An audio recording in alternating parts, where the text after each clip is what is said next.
Hi friends, అందరూ ఎలా ఉన్నారు? సంతోషంగా ఉన్నారని అనుకుంటున్నాను. మీ కోరిక మేరకు వీడియోతో మీ ముందుకు వచ్చాను. చాలా ఇంట్రెస్టింగ్ గా ఉంటుంది, చివరి వరకు చూడండి. ఇలాంటి వీడియోలు చేయడానికి నేను చాలా కష్టపడుతున్నాను. దయచేసి మీ స్వాతి స్టోరీస్ తెలుగు ఛానల్ ను సబ్స్క్రైబ్ చేసి నన్ను సపోర్ట్ చేయండి. ఇంకా స్టోరీలోకి వెళ్తే, నా పేరు ప్రదీప్. మేము ఒక చిన్న గ్రామంలో ఉంటున్నాము. నేను వర్క్ ఫ్రమ్ హోమ్ జాబ్ చేస్తున్నాను. చాలా కష్టపడి ఆ జాబ్ సంపాదించాను. అది వర్క్ ఫ్రమ్ హోమ్ రావడంతో నాకు ఇంకా సంతోషంగా ఉంది. నా వయసు 25 సంవత్సరాలు ఉంటాయి. మా ఇంట్లో నేను, అమ్మ, చెల్లి, నాన్న, నానమ్మ ఉంటాము. నేను జాబ్ చేస్తాను. మా నాన్న మాకు ఉన్న పొలంలో వ్యవసాయం చేస్తాడు. చెల్లి స్కూల్ కి వెళ్తుంది. జాబ్ కి సెలవు వచ్చినప్పుడు నేను కూడా మా నాన్నతో పాటు పొలం పనులకు వెళ్లేవాడిని. నాకు జాబ్ రావడంతో ఇంట్లో నాకు చాలా రెస్పెక్ట్ ఉంటుంది. నేను ఏ పని చేసినా కూడా నన్ను సరిగా చేయనిచ్చేవారు కాదు. ఇలాంటి రెస్పెక్ట్ జాబ్ రాకముందు మా నాన్న ఇచ్చేవాడు కాదు. ఏ చిన్న పని చేసినా కూడా నన్ను గట్టిగా వాయించేవాడు. ఏదోడ ఒక జాబ్ సంపాదించాను. మా ఫ్రెండ్స్ మా ఊరిలోనే పొలం పనులు చేసుకుంటూ ఉన్నారు. నాతో చదివిన ఏ ఒక్కరికి జాబ్ రాలేదు. మా గ్యాంగ్ లో నాకు మాత్రమే జాబ్ రావడంతో మా అమ్మకు నాపై ప్రేమ పెరిగిపోయింది. నాకు తెలుసు నేను చేసేది సాఫ్ట్వేర్ జాబ్, అది ఎప్పుడు పోతాదో తెలీదు. ఉన్నన్ని రోజులు చేయాలి, ఆ తర్వాత వ్యవసాయం చేయాలి అని ముందుగానే ప్రిపేర్ అయ్యి ఉన్నాను. నిజానికి నాకు కూడా ఆ జాబ్ చేయడం ఇష్టం లేదు, కానీ మా ఇంట్లో వాళ్ళ బలవంతంతో చేస్తున్నాను. మా నాన్న నాకు పెళ్లి చేస్తా అని చెప్తే నేను జాబ్ చేస్తున్నాను. జాబ్ ఉంటే మంచి కట్నం ఇచ్చే అమ్మాయిని వెతికి పెళ్లి చేయాలి అని మా నాన్న వేసిన ప్లాన్. అలా నేను నా జీవితం గడుపుతున్న సమయంలో ఒక రోజు మా ఇంటి పక్కన మా పెద్దమ్మ వాళ్ళ ఇంటికి కొందరు చుట్టాలు వచ్చారు. అందులో ఒక అందమైన అమ్మాయి కూడా ఉంది. అదృష్టవశత్తు తను నాకు వరుసకు అత్త కూతురు అవుతుంది అని తెలిసింది. అమ్మాయి చాలా అందంగా ఉంది. ఎందుకు వచ్చారో తెలీదు, కానీ లగేజ్ తో వచ్చారు. నాకు తెలిసి కొన్ని రోజులు ఇక్కడే ఉంటారేమో అని అనుకుంటున్నాను. నేను వెంటనే వెళ్లి మా అమ్మకు చెప్పాను. ఎవరు పెద్దమ్మ వాళ్ళ ఇంటికి చుట్టాలు వచ్చారు అని అడిగాను. అవునా, ఆగు చూసి వస్తా అని వెళ్ళింది. మా అమ్మ చాలా సమయం వరకు రాలేదు. నేను ఇక్కడ ఆతృతతో ఉన్నాను. నేను నా వర్క్ కూడా మధ్యలోనే ఆపేశాను. మా అమ్మ కోసం ఎదురు చూస్తున్నాను. మా అమ్మ ఇంకా రాకపోయేసరికి నేనే మా పెద్దమ్మ వాళ్ళ ఇంటికి వెళ్ళాను. అమ్మా, అమ్మా అని పిలుస్తూ లోపలికి వెళ్ళాను. అక్కడ అందరూ హాల్లో మీటింగ్ పెట్టారు. నేను లోపలికి వెళ్ళగానే మా అమ్మ వాళ్లకు పరిచయం చేసింది. నీకు వరుసకు అత్త అవుతుందిరా అని చెప్పింది. ఆ అమ్మాయి కూడా మా అమ్మ పక్కనే కూర్చుని ఉంది. చాలా లక్షణంగా ఉంది. నేను అక్కడ కాసేపు మాటలు చెప్పి నాకు వర్క్ ఉంది వెళ్తాను అని చెప్పి బయటకు వచ్చాను. నేను ఇంటికి వెళ్లి నా వర్క్ చేస్తున్నాను. కాసేపటికి మా అమ్మ వచ్చింది. నేను అడగకపోయినా తానే చెప్తుంది. అక్కడ ఉన్నది నీకు అత్తరా, ఆమె భర్త టూర్ కి వెళ్ళడంట. అక్కడ వెళ్ళు, ఇద్దరే ఉండలేక ఇక్కడికి వచ్చారంట అని చెప్పింది. అయితే కొన్ని రోజులు ఇక్కడే ఉంటారేమో కదా అని అడిగాను. హా అవును, 10 రోజులు ఇక్కడే ఉంటారు అని చెప్పింది. సాయంకాలం భోజనానికి పిలిచాను. కొన్ని సరుకులు చెప్తా, పని అయ్యాక వెళ్లి తీసుకురా అని చెప్పింది. నా జాబ్ పని అయ్యాక తెస్తాలే అని చెప్పాను. మాది చిన్న ఊరు కాబట్టి దుకాణాలు కొన్నే ఉన్నాయి. చాలా వస్తువులు అందుబాటులో ఉండవు. మేము ఎలాంటి పనికి అయినా పక్కన ఉన్న సిటీకి వెళ్లేవాళ్లం. మా ఊరు నుంచి 5 కిలోమీటర్ల దూరంలోనే సిటీ ఉంటుంది. మంచి రోడ్డు కూడా ఉండి 10 నిమిషాల్లో వెళ్లి రావచ్చు. ప్రతి చిన్న పనికి మేము సిటీకి వెళ్లేవాళ్లం. సాయంకాలం నాకు జాబ్ పని అయిపోయింది. ఫేస్ వాష్ చేసుకుని చైర్లో కూర్చున్నాను. మా అమ్మ కావాల్సిన వస్తువులు అన్నీ చెప్తుంది. నేను ఒక పేపర్లో రాసుకుంటున్నాను. అలా కాసేపటికి మా అమ్మ చెప్పడం అయిపోయింది. నేను నా బైక్ దగ్గరకు వెళ్ళాను.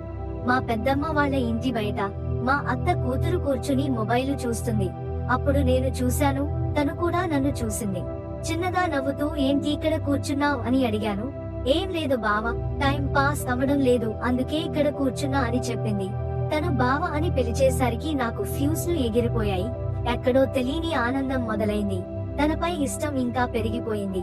తను బావ అని పిలిచిన ఒక్క పద్యం నాలో ఎన్నో ఊహలను తీసుకొచ్చింది. అప్పుడు నేను సిటీకి వెళ్తున్నాను, వస్తవా అని అడిగాను. అవునా, నాకు కూడా కొన్ని వస్తువులు కావాలి, అమ్మకు చెప్పి వస్తా, ఆగు బావ అని చెప్పింది. సరే అని నేను బైక్ పై కూర్చుని తన కోసం ఎదురు చూస్తున్నాను. కాసేపటికి పరిగెత్తుకుంటూ బయటకు వచ్చి బావ అమ్మ వెళ్ళమనింది. ఒక్క 5 నిమిషాలు డ్రెస్ చేంజ్ చేసుకుంటా అని చెప్పింది. సరే వెళ్ళు అని చెప్పాను. తను ఇంత క్లోజ్ గా మాట్లాడుతుంది అని అనుకోలేదు. తను చాలా మంచిగా మాట్లాడుతుంది. కానీ ఆమె పేరు నాకు తెలీదు.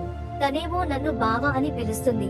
నేను కనీసం పేరు పెట్టి అయినా పిలువాలి కదా అని బైక్ దిగి లోపలికి వెళ్లి మా అమ్మను అడిగాను.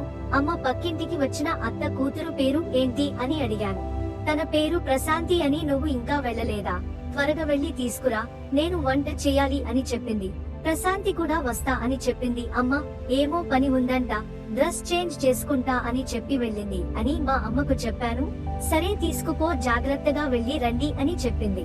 నేను మా అమ్మతో మాట్లాడుతుంటే ప్రశాంతి మా ఇంటికి దగ్గరకు వచ్చి బావ వెళ్దామా అని అడిగింది. సరే ప్రశాంతి వస్తున్నా అని చెప్పి నేను బయటకు వెళ్ళాను. తను చాలా అందంగా రెడీ అయ్యి వచ్చింది. బ్లాక్ డ్రెస్ వేసుకుని వచ్చింది.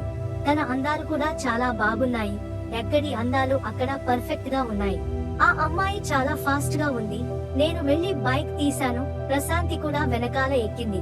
పద బావ అని నా భుజంపై చేయి వేసింది. కొంచెం దగ్గరగానే కూర్చుంది. ఆమె అంత డేర్ గా నన్ను పట్టుకుంటుంది. నాకు తనపై కోరికలు స్టార్ట్ అవుతున్నాయి. అలా వెళ్తుంటే కాసేపటికి నువ్వు ఏం చేస్తున్నావు ప్రశాంతి అని అడిగాను. నాది బీటెక్ అయిపోయింది. ఇప్పుడు జాబ్స్ కోసం ప్రిపేర్ అవుతున్నాను అని చెప్పింది. బీటెక్ ఎక్కడ చేశావు అని అడిగాను. మా ఊరిలోనే చేశాను అని చెప్పింది. బైక్ పై ఆమె చాలా ఫ్రీగా కూర్చుని ఉంది. చిన్న బ్రేక్ వేసిన నన్ను తాకుతుంది. తన అందాలు నా వీపుకు వచ్చి తగ్గుతున్నాయి. అలా నేను కూడా కొంచెం ఎంజాయ్ చేశాను. ఆమె నాతో అంత క్లోజ్ గా ఉండడాన్ని చూసి నన్ను ఇష్టపడుతుందా అని డౌట్ వచ్చింది. నీకు ఎవరైనా బాయ్ ఫ్రెండ్స్ ఉన్నారా అని అడిగాను. ఏంటి బావా అలా అడుగుతావు? నాకు ఎవ్వరూ లేరు. నాకు వాటిపై పెద్దగా ఇష్టం ఉండదు. అయినా అమ్మ గురించి తెలుసు కదా, ఎంత స్ట్రిక్ట్ గా ఉంటుందో అని చెప్పింది. నీకు ఎవరైనా ఉన్నారా అని కూడా అడిగింది. నాది బీటెక్ అయిపోయిన వెంటనే నాకు జాబ్ వచ్చింది. దానికి అస్సలు టైం దొరకలేదు. ఇప్పుడు జాబ్ పనుల్లో చాలా బిజీగా ఉన్నాను అని చెప్పాను. నైస్ బావా అని చెప్పింది. అలా మా మధ్య కొంచెం పరిచయం పెరిగి టచ్ చేసుకునే దగ్గరకు వెళ్ళాము. తన సీక్రెట్స్ నాకు చెప్పింది. నా సీక్రెట్స్ తనకు చెప్పాను. తను వచ్చిన 3 రోజులకే నాకు చాలా క్లోజ్ అయ్యింది. సండే రోజు నాకు జాబ్ ఉండదు. ఎలాగో ఫ్రీగానే ఉంటాను కాబట్టి పొలానికి వెళ్లేవాడిని. కానీ పొలం కూడా ఎలాంటి పని లేదు అని మా నాన్న చెప్పాడు. అప్పుడు టైం పాస్ కోసం అయిన సిటీకి వెళ్ళాలి అని అనుకున్నాను. నేను ప్రశాంతిని పిలిచాను. తను కూడా ఇంట్లో నుంచి వస్తున్న ఆగు బావ అని చెప్పింది. నేను ఎక్కడికి పిలిచిన వెంటనే వస్తుంది. కాసేపటికి ప్రశాంతి బయటకు వచ్చింది. తను ఇవాళ కొత్తగా కనిపించింది. తను చీర కట్టుకుని వచ్చింది. ఏంటి ప్రశాంతి చీర కట్టుకున్నావు అని అడిగాను. ఊరికేనే బావా, అత్త ఇచ్చింది కట్టుకున్నాను. ఎలా ఉంది బావా అని అడిగింది. చాలా బాగుంది. ఈ చీరలో నువ్వు ఇంకా అందంగా ఉన్నావు అని చెప్పాను. తనను ఆ చీరలో చూసి నాకు తనను ఎలాగైనా ఆక్రమించాలి అని అనుకున్నాను. ఏదైతే అది అయింది, అడిగేయాలి అని డిసైడ్ అయ్యాను. బైక్ పై బ్రేక్స్ వేసి తన అందాలను నాకు టచ్ అయ్యేలా చేసుకుని ఎంజాయ్ చేస్తున్నాను. నువ్వు ఈ రోజు చాలా అందంగా ఉన్నావు అని చెప్పాను. ఎన్నిసార్లు చెప్తావు బావా అని అంది. అంత అందంగా ఉన్నావు, మరి నేను ఏం చేయాలి అని చెప్పాను. నువ్వు ముద్దొస్తున్నావు అని చెప్పాను. ఏంటి బావ నన్ను ముద్దు పెట్టుకుంటావా అని అడిగింది. ఏం పెట్టుకోకూడదా అని అడిగాను. పర్లేదు, నువ్వు బావవే కదా, పెట్టుకోవచ్చు అని సిగ్గుపడుతూ చెప్పింది. నిజంగా నా ప్రశాంతి అని అడిగాను. హా నిజం బావ, పెట్టుకో అని చెప్పింది. నేను ముద్దుతో ఆగకపోతే ఎలా అని అడిగాను. ఇంకేం చేస్తావ్ బావా అని అడిగింది. ముద్దుతో ఆగకుండా ఇంకా ముందుకు వెళ్తే అని అడిగాను.